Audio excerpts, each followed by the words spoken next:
Hello बच्चों, welcome in synergy edutech. मैं रोहित आज आपके लिए लेकर आया हूँ एसिड बेस्ड सॉल्ट का एक बहुत इजी सा topic, that is physical properties of acid. Last video में अपन ने क्लासिफिकेशन ऑफ एसिड पढ़ा था।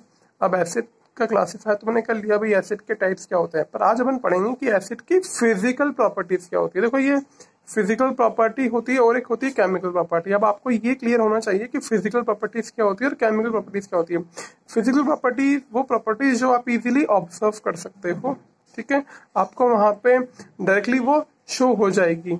पर केमिकल में क्या होता है, केमिकल में कुछ रिएक्शंस होती है, ठीक है, रिएक्टेंट बनता है प्रोडक्ट में, तो वहां पे कुछ केमिकल चेंजेस आते हैं। फिजिकल प्रॉपर्टी लाइक कलर हो गया, मास हो गया, उसका शेप साइज हो गया, ये सब फिजिकल के अंदर आता है। केमिकल प्रॉपर्टी में उनकी रिएक्टिविटी हो गई, किस रेट से कंबाइन कर रहे हैं, क्या प्रोडक्ट बन रहा है, प्रोडक्ट की प्रॉपर्टीज क्या है, वो सब केमिकल प्रॉपर्टीज में आएगा। तो आज पढ़ेंगे अपन फिजिकल प्रॉपर्टीज। पहला पॉइंट है आपका, acid are highly soluble in water. मतलब आप कोई सा भी एसिड ले लो, हर एसिड आपका वाटर में बहुत अच्छी तरह से डिजॉल्व हो जाएगा। मतलब आपको वहां पे ज्यादा कुछ हीट अप्लाई नहीं करनी पड़ेगी या कुछ एक्स्ट्रा फोर्स नहीं लगाना पड़ेगा। Every acid are easily soluble in water, ठीक है। पर वाटर में सॉल्युबल तो हो गया, पर जब आप एसिड को वाटर में सॉल्युबल करोगे तो वाटर में कुछ चेंज आएगा। तो क्या होगा, वाटर की कंडक्टिविटी बढ़ जाएगी। अभी कंडक्टिविटी क्या होती है, देखो आपका सिंपल ये बीकर है, ठीक है, इसमें वाटर रखा हुआ है।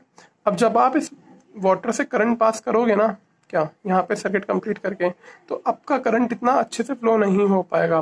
पर जब आप इसमें थोड़ा सा एसिड डाल दोगे तो क्या होगा, इस बीकर में बहुत अच्छे से करंट फ्लो हो जाएगा। अगर आपको याद हो, केमिकल रिएक्शन इक्वेशन में अपन एक एग्जाम में पढ़ा था, इलेक्ट्रोलाइसिस ऑफ वाटर। तो मैंने वहाँ बताया था कि आपने वाटर में थोड़ा सा एसिड ऐड करते हैं। क्यों ऐड करते हैं, क्योंकि उससे कंडक्टिविटी बढ़ जाती है ताकि करंट इजीली फ्लो हो जाए सर्किट में और आपकी वहाँ पे वाटर का इलेक्ट्रोलाइसिस हो जाए, ताकि आपको ऑक्सीजन और हाइड्रोजन इजीली मिल सके। तो एसिड अपन वाटर में क्यों ऐड करते हैं, ताकि वाटर में से इलेक्ट्रिक करंट बहुत इजीली फ्लो हो सके, ठीक है। तो ये पॉइंट बहुत सिंपल है, समझ में आ गया होगा। सेकंड पॉइंट है आपका, दीज आर एसिड आर सोर इन टेस्ट। ये अपन ने पहले भी डिस्कस किया था कि एसिड का टेस्ट होता है सोर, लाइक लेमन कर्ड। जितने भी आप एसिड जानते हो जिनको आप टेस्ट कर सकते हो, हर एसिड आप टेस्ट नहीं कर सकते, पर जितने भी ऑर्गेनिक एसिड है जो आप खाने की फॉर्म में यूज करते हो, उन सबका टेस्ट क्या होता है, सोर होता है, ठीक है। अब ये वाला point, these are good conductor of electricity in aqueous solution. तो ये मैंने यहाँ पे डिस्कस कर दिया कि इलेक्ट्रोलाइट अच्छे होते हैं, मतलब जब आप उनको वाटर में डिसॉल्व करोगे, मतलब उनका आप एक्वस सॉल्यूशन बनाओगे, तो वहां पे करंट बहुत आसानी से फ्लो हो जाएगा। नेक्स्ट पॉइंट है आपका, these are highly corrosive in nature. अब ये पॉइंट काफी अच्छा है। कोरोसिव नेचर मतलब जब आप, जैसे आपका कोई कॉटन का क्लोथ का पीस है, वहां पे एसिड की ड्रॉप्स गिर जाए उस क्लोथ के ऊपर, तो आप देखोगे वहां पे क्लोथ थोड़ा बर्न हो जाएगा। मैं आपको ये चीज पिक्चर में भी शो करता हूँ कि अगर एसिड के ड्रॉप्स या कुछ अमाउंट ऑफ एसिड किसी सर्टेन क्लोथ पे या आपके स्किन पे गिर जाता है तो आपको बर्निंग इफेक्ट शो होगा। क्यों, क्योंकि एसिड वहां पे आपके स्किन को या क्लोथ के पीस को कोरोड कर सकता है।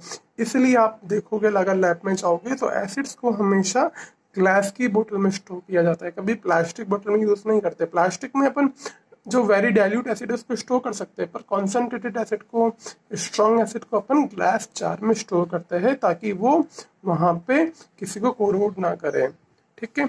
नेक्स्ट पॉइंट है आपका, दीज में बी इन सॉलिड स्टेट और इन लिक्विड स्टेट। देखो, एसिड आपकी पाउडर फॉर्म में भी हो सकता है और आपका सॉल्यूशन फॉर्म में भी हो सकता है। तो ये इनकी फिजिकल स्टेट है, मतलब ये या तो आपको सॉलिड में मिलेगा या लिक्विड में मिलेगा। गैस फॉर्म में एसिड नहीं मिलता डायरेक्टली, गैस फॉर्म में आप उसको कन्वर्ट कर सकते हो, जैसे कि अपन HCl गैस को HCl गैस में कन्वर्ट कर सकते हैं। पर आपकी बेसिक स्टेट क्या है, सॉलिड या लिक्विड। नेक्स्ट पॉइंट है आपका, एसिड है high melting and boiling point. Water को आप जानते हो, वाटर बॉईल होता है 100 डिग्री पे, पर अगर आप उसमें एसिड ऐड कर दोगे तो उसका melting point, boiling point increase हो जाएगा, 100 से ज्यादा ही मिलेगा आपको, ठीक है। तो हाई MP हाई BP होता है एसिड का। नेक्स्ट पॉइंट है आपका, the dissolution of acid in water is highly exothermic. अब इसका मतलब क्या हुआ, एक्सोथर्मिक अपन ऑलरेडी पढ़ चुके हैं केमिकल रिएक्शन इक्वेशन में, अगर आपको याद हो तो एक्सोथर्मिक क्या होता है, जहां पे हीट रिलीज हो। ऐसी रिएक्शंस जहां पे हीट रिलीज हो, वो रिएक्शंस होती है एक्सोथर्मिक इन नेचर। तो मतलब यहाँ पे डिसोल्यूशन ऑफ एसिड मतलब क्या हुआ, आप जब भी वाटर के अंदर, आप जब भी वाटर के अंदर एसिड ऐड करोगे तो वहाँ पे आपकी हीट रिलीज होगी। जब भी एसिड और वाटर मिक्स होंगे तो आपका जो बीकर है जिसमें आपने उसको मिक्स किया है वो थोड़ा सा वार्म हो जाएगा, मतलब वो वहाँ पे थोड़ी सी एक्सोथर्मिक रिएक्शन हुई, हीट रिलीज करी एसिड ने। अब आपको बेसिक से एग्जाम्पल बताऊं, टॉयलेट क्लीनर होता है आपका एसिड तेजाब हिंदी में अगर आपने सुना हो नाम, तो जब भी आप उसको कहीं ड्रॉप करोगे या पानी के साथ वो जब मिक्स होगा तो वहाँ पे आपको वेपर्स निकलती हुई दिखेगी, फ्यूम्स निकलती हुई दिखेगी, मतलब वो थोड़ा सा टेम्परेचर हीटिंग इफेक्ट शो होगा। उसका मतलब क्या हुआ, वो रिएक्शन एक्सोथर्मिक हो रही है। इसी तरह से जब भी अपन एसिड को वाटर में ऐड करेंगे, आप लैब में भी देख सकते हो, तो वहाँ पे हीट रिलीज होगी। अब ऐसा नहीं है कि वो हमेशा गर्म ही रहेगा, कुछ टाइम बाद वो कूल डाउन हो जाएगा, पर इंस्टेंट इफेक्ट में क्या होगा, आपको थोड़ी सी हीट फील होगी।